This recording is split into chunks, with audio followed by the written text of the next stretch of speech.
किंज बदले नी राहवे ढोला, वाहवे ढोला वाहवे ढोला। रखनी नहीं ते भेजी क्यों सी, सांझी कणक कपावे ढोला। मयता नाली होंदे रहनी, इत्थे रोज व्यावे ढोला।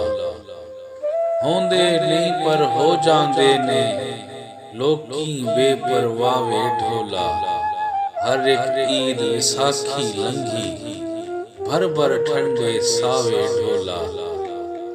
के खटियाई मन मर्जी दे, गल विच पाके फावे ढोला।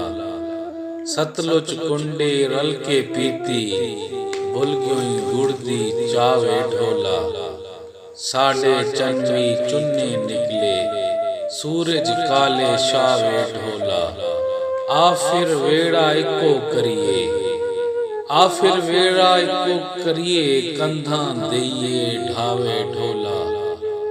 हुण नहीं सिंधु बाजू पींदे, ओ किणकां दे गावे ढोला।